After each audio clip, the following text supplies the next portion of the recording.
when I was busy at work, I was fine. But when I had nothing going on, like, I got overly emotional. So, like, I knew I was working through something spiritually. It was like when my mind was busy, I was good, I could hold it together. But when I let my mind rest, there was something at work. Renegade Atlas, charting God's plan for your life.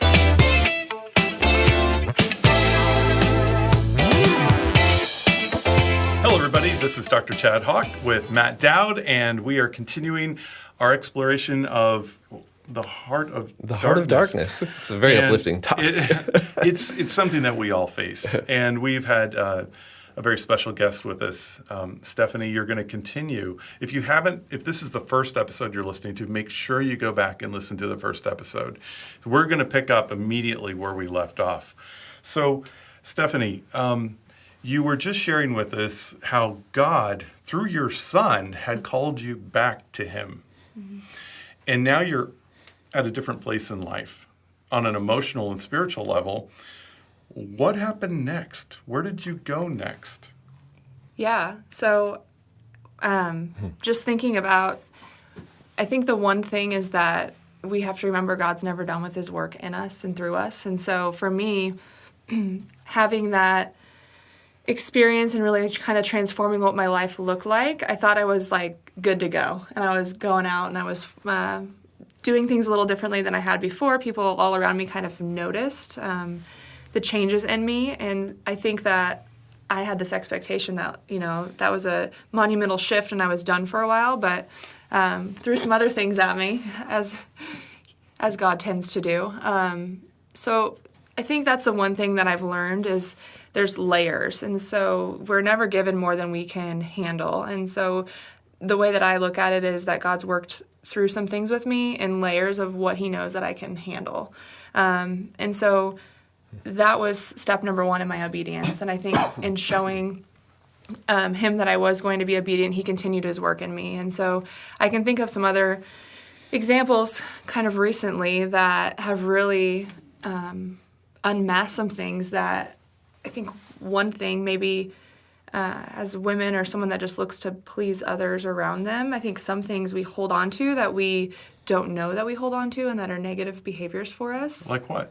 Yeah. So like I mentioned before, I've always loved to serve other people. And, but I never really asked myself what my motivation for serving people was. Mm-hmm. And so having a good conversation with Matt one night, we were talking just about a bunch of different things. And, one thing that we've both been trying to do is speaking truth in love with people around us. And so including each other. Yeah, inclusive, yeah. Yeah, inclusive of each other. And he made the observation to me, he's like, have you ever thought that you serve others around you to keep them close to you? And I kind of sat back and thought about it, and I was like, I think you're absolutely right, And so after that, a few days later, kind of just asked some friends that I've had for almost my entire life, like, hey, Matt made this observation. Can you give me some insight as to what you think about it? And they're like, oh, yeah, absolutely. That's you to a T. And I was like, great. All right.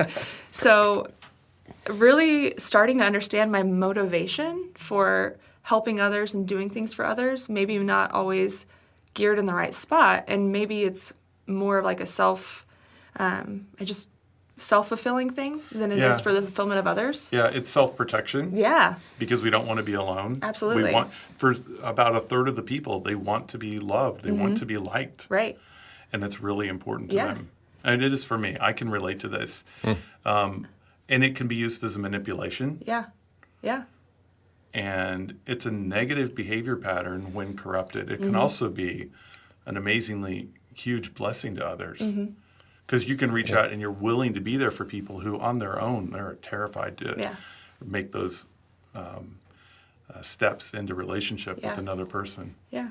It's amazing how subtle it is, though, right? It can be, like, it's masked in a very good thing, quote-unquote good thing. Like, you're helping other people, and everybody loves you, and which is true, But it's like, it can become, like you were saying, it can become a negative pattern if it's... It can be very corrupt. Yeah. I can only speak from my own experience where I have abused and used that many times in my life. And I think I'm finally getting to the point where I can see it and understand it. Yeah. And then you can use it for good, not just your own satisfaction. Yeah, absolutely. And I think that's kind of where that conversation led me to, was a couple of days of just really reflecting and like praying about it. And it led me to calling specifically one person that was in my life that kind of got uprooted really abruptly, because I really, for a long time my prayers have been focused around why, like what was the reason as to why. And I think that kind of connected those dots for me. And so calling and confessing to her, taking responsibility for, my part in kind of the downfall of our relationship. And that was really helpful, because that started a pattern to just kind of rebuild that relationship with that person who was very important to me. And so that was, I think, step number one. And then step number two was just one day when I was busy, it was a few days after we had this conversation, when I was busy at work, I was fine. But when I had nothing going on, like, I got overly emotional. So, like, I knew I was working through something spiritually. It was like when my mind was busy, I was good, I could hold it together. But when I let my mind rest, there was something at work. Ooh, yeah. Which goes to how we cover up our emotions. Right. And Yes. it becomes a Yeah. filler for our relationship with God Yeah. and our proper relationship with others, right? So when you were talking about layers, we all have these things, and totally. they manifest differently. Yeah. Matt, how do you do it? I think that I tend to more like deflect and try to distract myself with either just things that are easy to do or things that are fun to do, And the whole find a hobby or find a meaningless task that, I've been meaning to do this for a long time, but something that just to do the thing that's not scary, to look at, even if it's just like work sometimes, like I'm a little bit, I can procrastinate just from work, but especially from doing those things where it's like, the big thing is it's like, it's an unconscious response, I think, for me, it's like I'll do these things and I don't even realize what it is I'm trying to avoid, it takes some concentrated effort or like a deliberate action on our part to stop or slow down enough to be like, what is really going on here? Yeah. Like what is really going on in me? Either that or God just breaking in a way that we cannot, in just like a massive way. That's the other thing that happens, like the spiritual equivalent of a heart attack. It's like this cannot go on anymore and we just have a blow up or a breakdown, which I've had that too. Yeah. But more on a day-to-day thing, it's like just deflecting, So I've got a scripture I want to read. 'Kay. See what you guys think. John 8:12. Okay. Again, Jesus spoke to them, saying, I am the light of the world. Whoever follows me will not walk in darkness, but will have the light of life. Yeah. And that's what we're getting at here. These are actually dark areas in our heart Yeah. that we have found ways to make socially acceptable. Right. We Yeah, totally absolutely. rationalize it, justify it. It looks good on the surface. I work a lot. I'm super busy. I'm accomplishing things. It's like, well, so you're avoiding lots of important stuff in your life. Is that what you're telling me? It could be. So for you, it's avoidance. Yeah. For you, it's Yeah. relationships. Right. You Yeah. want to be loved. You want to be liked. Right. You want that connection. And the whole time, Christ is saying to us, in me, Yeah. there's freedom. There's light. I will pierce through the darkness of your heart, Right. shatter the blackness, Right. and bring light in. Which is super duper scary.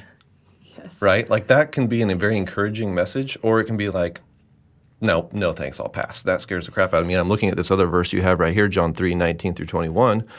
And this is the judgment, or what's the verdict, I think some translations say. Yeah. The conclusion that the light has come into the world and people loved the darkness rather than the light because their works were evil.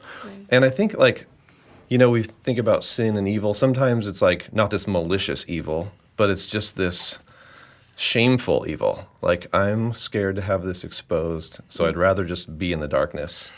Oh, this morning, I met with a gentleman. I meet with him and on Tuesday mornings, and he was sharing with me he knows somebody who made an offhand comment to him who's a strong believer and says, there's things in my life I'd never admit to anybody. And that brought up a discussion that we didn't go too deep into because we were talking about other things, but it caused me to consider, what are the things in my heart and in my life I am ashamed to admit?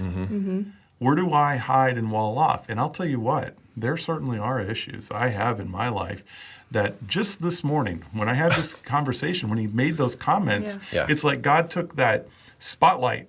Yeah. It's like a prisoner in a camp. Okay, there's spotlights, and if we just go outside this dark barracks that we're hidden in, our cell, if we go outside the cell, we can be seen in the light. And as terrifying as it would be for a prisoner to be caught in that way, but the thing is, this prisoner, we are prisoners of these own devices we've created, but the moment the light hits us, we're set free from it. We're taken out of jail, out of prison, not like the way we would see our penal system today, but we're actually freed. But God has to shine the light on us first. Yeah. Right.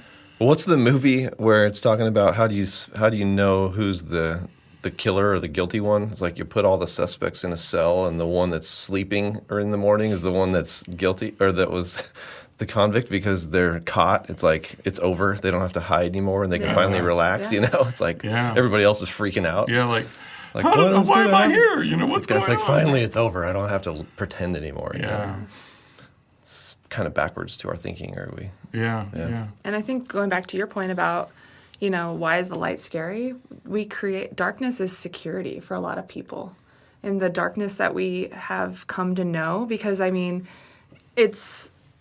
you have to get to a certain point where you're willing to confront darkness, that you are craving that change in your life, and you're craving something. And sometimes it can be your own self that brings you to that. It can be other people that bring you to that. It can be community that brings you to, really look inward and see what it is. But I think that's the part that it's not easy, and Right. from that experience, I really just, negative emotion is a thing for me that I, instead of masking like I've done for so long, I want to confront it. And that's really what I did, is I just went and I sat in it, and I just prayed through a lot of things, and had this image come to my mind of just me standing on a street corner, and all of these negative things that I had held on to for a long time, in addition to the one that I was really working through, were like flowing out of me, and like wanting to catch them, like wanting to raise my hands to catch them, to pull them back, because that was like my thought of like who I was.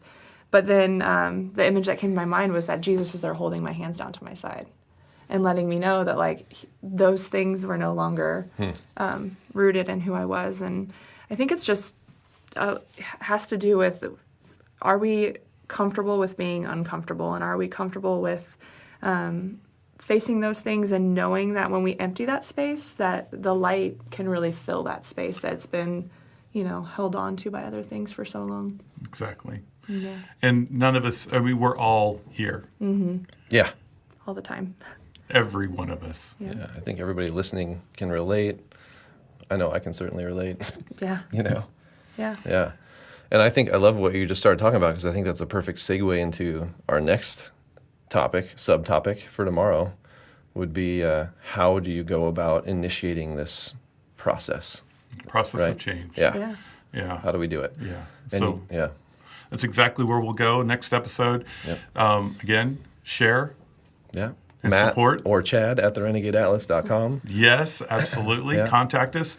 By the way, I've heard just yesterday, one of our listeners approached me and said that she actually has a whole list of questions or comments, and I haven't heard back yet. Oh yeah, waiting to hear. And we're waiting to hear. Eagerly anticipating that. Eagerly anticipating, because we do want to spend maybe one episode a month going through those questions, comments, and concerns. Yeah.